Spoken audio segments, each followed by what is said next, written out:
Hey y'all, today on the farm we're going to get a big rain. It's going to start about midnight tonight and it's going to continue all the way until 8 o'clock tomorrow night.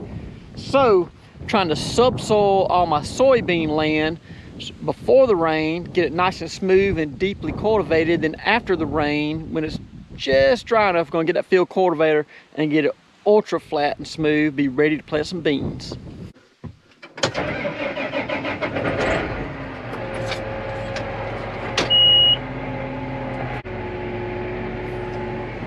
It's just after lunchtime now. I've been running all morning.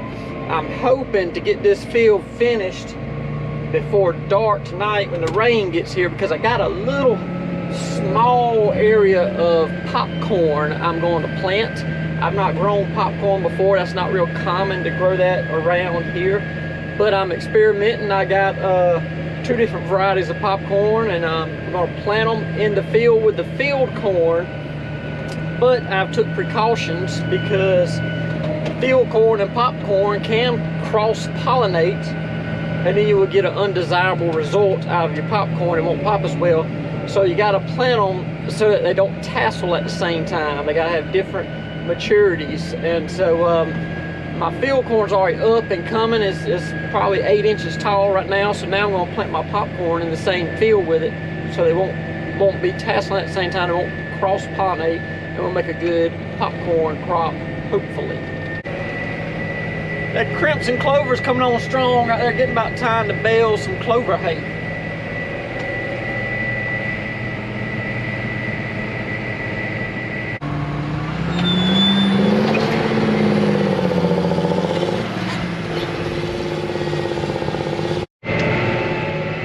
Y'all heard me say in a previous video using this same KMC subsoiler that I was running about 24 inches deep. And this particular field, I'm able to get it just a little bit deeper.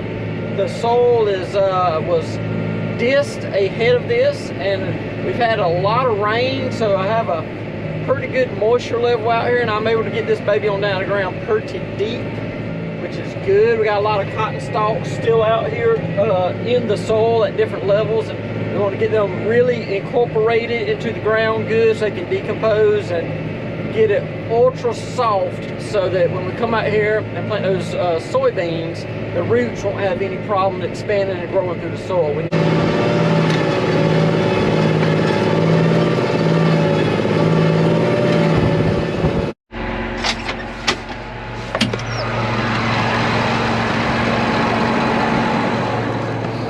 This is what I'm dealing with out here today. So with the moisture we have, all these cotton stalks that are still in the ground get wrapped on here, and then the clay sticks to them, and then you drag out a little bit of a ditch. And we don't want to drag out a ditch. We want to leave it as smooth as possible. You could say, well, why don't you just wait until the moisture's not as high?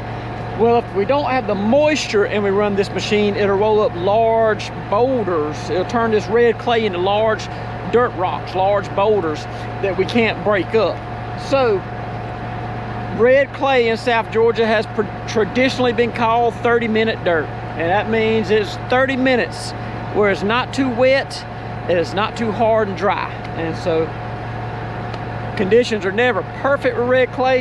You just got to get out there and get it while you can and do the best you can. So we're working with a little bit too much moisture today, but that's just one of the battles that we're going to have to fight. I'm having to get off and knock all those cotton stalks and moist clay off of the subsoiler shanks about once or twice per through. So that's 2 to 4 times per round. This field, the rows, if you go straight, are just over 1 mile long. However, we don't subsoil straight like the rows run. You subsoil at a slight angle. So my rows are shorter than that, and that's how often I'm getting off. So over the course of today, I will get off and knock those red clay and roots off these shanks a couple of 100 times. A shear bolt has broke back here and caused this foot to trip.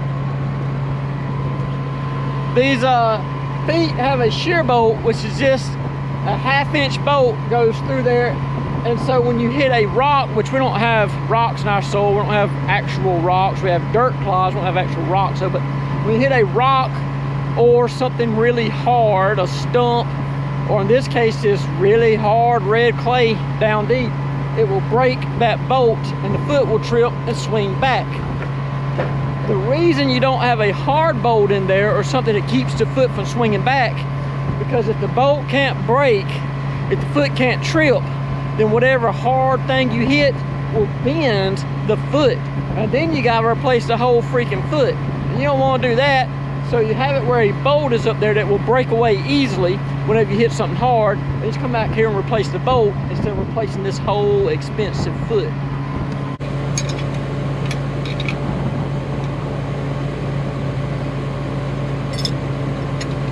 You'll notice right here is the bolt that broke. That's what type of pressure this red clay can put on equipment. It packs super hard, and it is unbelievable how tight this dirt can get.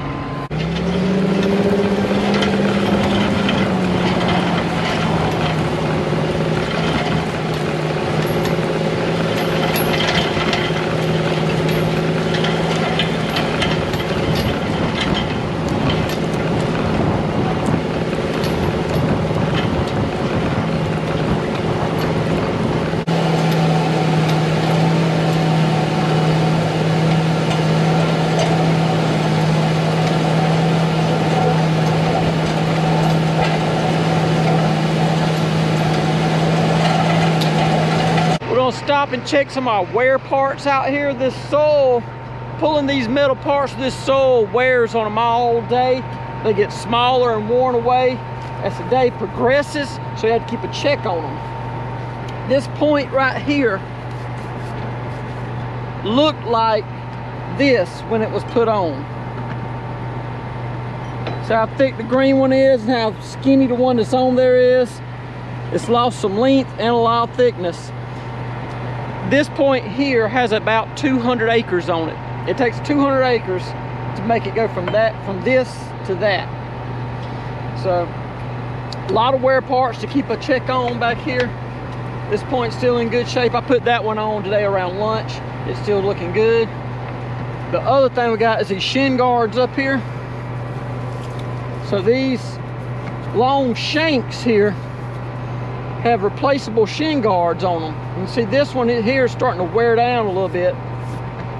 This one was replaced since that one has been. So this one's worn down. It's getting close to time to replace it. There's a good example right there. That one's getting close to replacement as well. You look at these shanks. They're this thickness from top to bottom. But notice as we go toward the bottom, they have been worn skinny. This part here was that thick. It was originally that thick, an inch plus. Now it's down about a quarter, because this part is going through the ground pulling all day long, just like that. That ground's rubbing on it, wearing it out. So these shin guards on the front protect the front from wearing, but as it gets to the backs wear out and get razor thin, and then you got to replace them. The way you replace them is there's a weld right here. They'll cut this part off and weld a new piece on, and sometimes the actual bottom part here, the foot itself gets bent, we'll cut right here and weld a new foot on. You may notice this green section in the field right here is a low bottom, and there's another large one behind me that actually has drain tile in it. This one does not have drain tile, but all together is about 10 to 12 acres in this field that can become unfarmable if I do not run the subsoiler. The reason we run the subsoiler is so that the water can soak into the ground. This red clay, the rain, actually a hard rain packs it, makes it tighter, and so the water will sit on top of the ground. So this low spot here is actually lower than the highway, lower than the ditches. It's the lowest spot anywhere around. So you can't put drain tile in it. So you just have to rip it every year, multiple times a year, so that the water can drain through it. If you don't rip it, then water will sit on top of it and you won't be able to farm it. It'll drown out. If you're able to plant through it, it'll drown the crop out.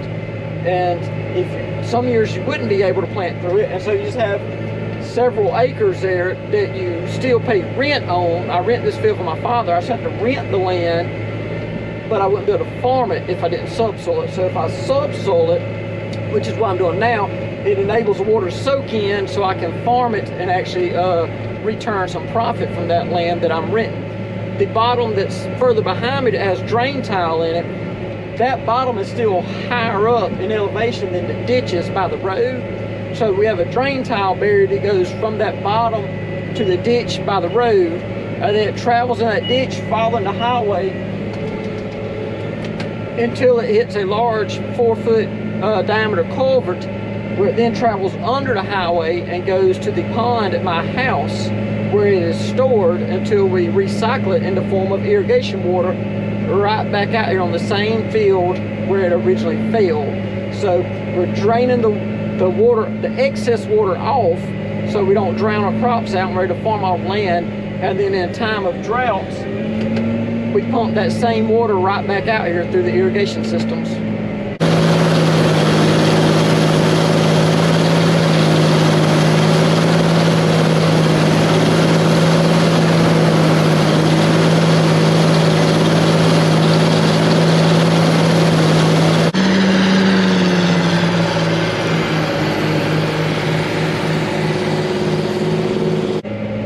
Got the lights on running out here now. It's done got to be about 8:15 because of all the cotton stalks and that moist clay sticking to the shanks on the subsoiler. It's taking longer to get the field done than anticipated. I'm having to get off and get those cotton stalks off the shanks constantly. So I should have finished under normal conditions around 6:30, 6:45 today, but looks like now it's going to be closer to 10 p.m., something around that area. Should be able to get this field subsoiled before the rain gets here, and that's very important because we don't want to fall behind. If you fall behind on land prep, and I'm currently on time, on schedule, but if you fall behind on land prep, then you fall behind on planting.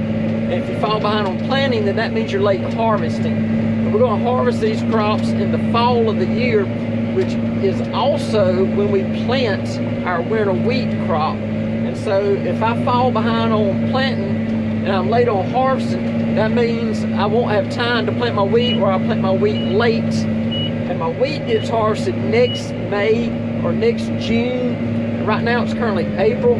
So by running late tonight and staying with it, keeping it on schedule, I'm affecting what's going to happen 13, 14 months from now. If I were to knock off early because it's been a long day, I run the risk of falling behind schedule on land prep and then subsequently planting, and then after that harvesting, and that affects the planting of the wheat crop, and that will be harvested the following June. So way out there a year from now, I'm still behind schedule because of one night.